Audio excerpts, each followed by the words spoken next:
Hey guys, this is Jerry, welcome to the channel. In this video, I'll show you how to drive the Jaecoo J7 on your adaptive cruise control and also the traffic jam assist or integrated cruise control, whatever you want to call it. First thing, to set the cruise control, there are two function keys you can use. The first one is the top one, the second one is the bottom one. If you single tap the bottom button to set your cruise control, it will set at your current driving speed, something like 80, 100, whatever you're driving. But if you choose to tap the top one to set your cruise control, it will set at the speed limiter reading on the dashboard. Right now the speed limiter is 100. If I tap it and tap it again, there we go. That's 100 kilometers per hour on the set speed. But if I click the cancel, for example the top bottom button, and click the start again, that will set at 92 because I was driving on 92 when I press the set button. So two ways to start the cruise control, whether you like to set it straight away to the speed limiter or set it to your current driving speed. After you set it to any particular speed, to change your speed is go up and down on the function key. So go up, that's one by one. But if you click and hold, I'll go 100 or 105 directly.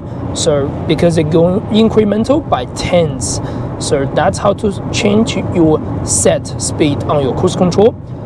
Once you start driving the cruise control, you can feel right now the steering trying to take over for the landmarking because they see the landmarking. We're on the integrated cruise control or we're on the traffic jam assist. So help us with the steering control a little bit. You can see that, it do that. If you do not wish to have it, you can disable that by pushing and holding this bottom button over here. Click and hold. You can see now that function key is gone. So right now it's only doing the cruise control for us. There's absolutely no steering assist and the cruise control unless you go anything like a lane departure warning or emergency lane keeping, things like that.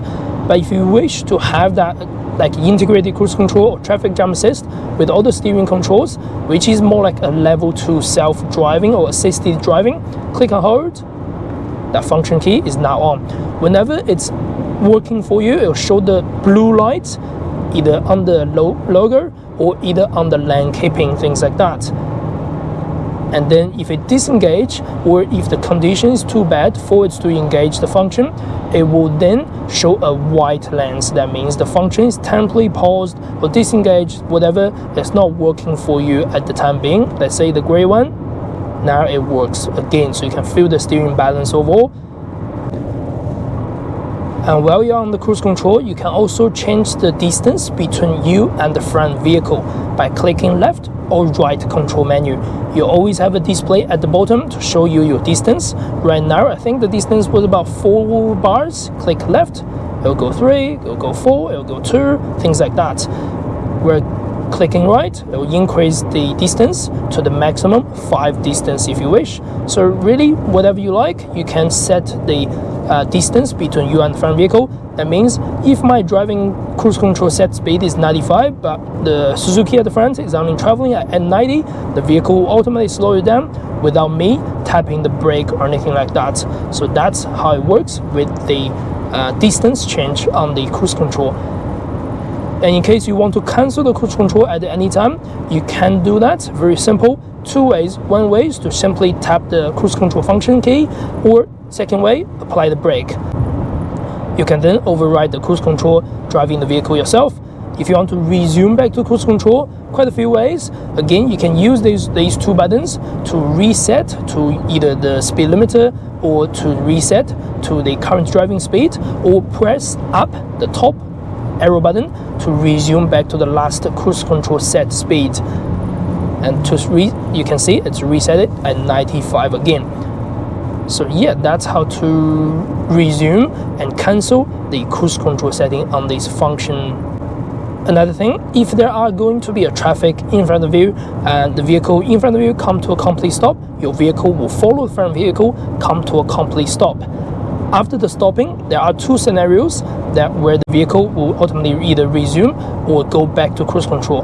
One scenario, if the vehicle in front of you stops and then stopped only for less than 3 seconds, then it moves again, your car will automatically move. You do not need to do anything. You do not need to resume or reset, whatever. The car will just automatically go back to the cruise control for you. And of course, you can see the green light. That means it goes back to cruise control. Second scenario, if the vehicle stops for longer than 3 seconds, then you will need to resume back to cruise control. Basically, 2 ways to resume. One way is to use the function key to resume back to whatever the set speed is. For example, the top button that allows you to go back to resume the last set speed on the cruise control. Second way is to gently tap the accelerator and allows the vehicle to start going in a rolling motion. As long as the vehicle starts moving, it will automatically resume back to cruise control. So that's how that works when you having a stop-start. So the scenario in city drive or traffic, on motorway, whatever. So that's very, very handy for daily drive. Now after this, I won't be talking. Let's see how the cruise control works just on the New Auckland daily traffic. I'll leave it on for about 5 minutes if you want to just check how it goes.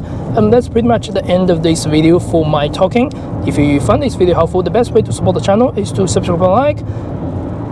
And I will see you next video. Thank you very much.